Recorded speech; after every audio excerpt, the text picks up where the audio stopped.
अब देखते हैं एक और मिस्टेक क्या किया है अकाउंटिंग में अकाउंटेंट ने. Let's see this new question. Mistake of another test. Riya, Mona and Nisha 3 partners पढ़ते हैं. 3 पार्टनर का नाम दे दिया.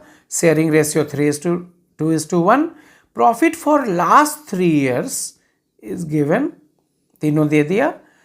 हुआ क्या mistake? These profits were by mistake distributed equally. ओ शेयरिंग रेशियो में मिस्टेक हो गया. इस बार ओमिशंस का कोई मिस्टेक नहीं है. मतलब मैं यहाँ क्लियर लिख दूँ. पहले हम लोगों ने जो मेन कंक्लूड किया कि एरर हुआ क्या. Correct ratio was suppose to be used 3:1 और रॉन्गली क्या हो गया. Wrong ratio that was applied by the accountant is 1:1:1. Accountant ने बोला मैंने कोई गबन नहीं किया, बट बाय मिस्टेक मेरे से रॉन्ग रेशियो से आप तीनों में पार्टनर्स में अमाउंट डिस्ट्रीब्यूट हो गया है. Now I have traced. मैंने ये गलती पता कर लिया and it is to be corrected. तो अब मैं आप तीनों के बीच में हिसाब करूँगा, एडजस्टमेंट इफेक्ट डालूंगा. So obviously some of you may gain and some of you may lose. So be ready. हिसाब होने जा रहा है. मिस्टेक हम लोगों ने पढ़ लिया. क्या हुआ? Profit of 3 years, last 3 years were distributed in 1:1 ratio and was to be shared in 3:1. Sharing ratio का मिस्टेक. अब करते हैं एडजस्टमेंट टेबल. तो तीनों साल के प्रॉफिट को बेवजह रिवर्स अलग अलग कराने से बेटर है हम लोगों ने तीनों पास्ट ईयर्स के प्रॉफिट को ऐड कर लिया. तो वो आया फाइनली 3,30,000. तो ये क्वेश्चन सिमट के ऐसे बन गया कि profit of 3,30,000 in total was distributed in 1:1 but was to be distributed in 3:1. Simple तो है. वो 3 साल का है कि 4 साल का कि 2 साल का. कंक्लूजन तो यही है कि भैया उतने सभी लास्ट ईयर्स के प्रॉफिट को अलग अलग ना सेटल करके एक बार जोड़ लिया. 330 का डिस्ट्रीब्यूशन रॉन्ग रेशियो में हो गया, करेक्ट रेशियो में होना था. इसी का प्रायश्चित अब अकाउंटेंट करेगा. कैसे? Let's see the adjustment table. Particulars Riya, Mona, Nisha और लास्ट में टोटल कॉलम. ठीक है ना. Profit of last 3 years to be created. जिस रेशियो में सचमुच में देना था, जिसको आप करेक्ट रेशियो बोलते हो, करेक्ट रेशियो में उस 3,30,000 को डिस्ट्रीब्यूट कर दिया अकाउंटेंट ने. रिया को मिला 1,65,000, मोना को 1,10,000, निशा इज गेटिंग 55,000. सिंपल, वो आप कर सकते हैं. 3,30,000 टोटल में पॉजिटिव से पार्टनर्स को दे दिया गया.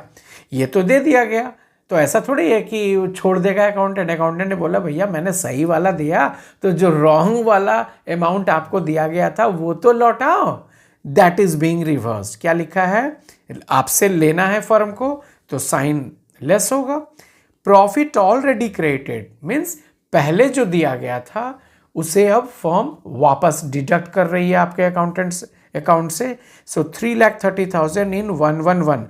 ध्यान देना है इस जगह जहां रिवर्सल हो रहा है वो रॉन्ग रेशियो में, और जो अमाउंट एक्चुअली दिया जा रहा है वो करेक्ट रेशियो में. सो 3,30,000 1:1 में, 1,10,000 1,10,000 1,10,000 तीनों में डिडक्ट हुआ. Now it's time to have the final net effect. कि फैसले की घड़ी आई. किसे फायदा किसे नुकसान, किसे मजा किसे सजा. सिंपल सी भाषा. सो टोटल का नेट इफेक्ट 0 अल्टीमेटली.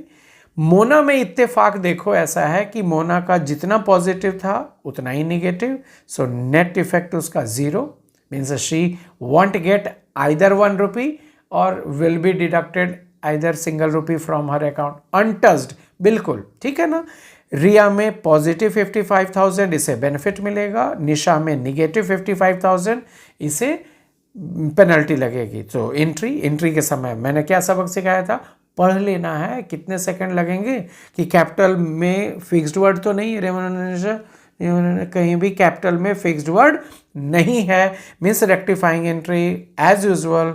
निशाज निगेटिव वाले को debit, Nisha's capital account debit to Riya's capital account 55,000. हमेशा याद रखना, मैं यहाँ लिख भी दे रहा हूँ, हमेशा याद रखना पॉजिटिव नेट इफेक्ट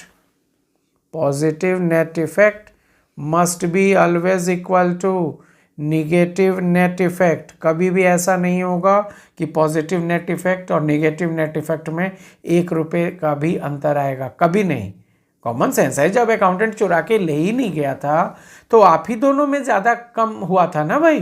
तो लेन देन जो गिव एंड टेक होगा, कट पेस्ट होगा, वो तो सेम अमाउंट से ही होगा। So you must notice this basics, the at the end positive net effect will be always equal to negative net effect. Clear है? तो ये हो गया। प्रॉफिट के डिस्ट्रीब्यूशन में रेशियो का यदि गलत इस्तेमाल अकाउंटेंट कर दिया तो उसका रेक्टिफिकेशन कैसे होता है, करेक्शन कैसे होता है, ये हम लोगों ने इसमें सीखा। ठीक है, तो इसका भी प्रैक्टिस कर लो, क्या पता इस टाइप का ही क्वेश्चन आ जाए। ओके।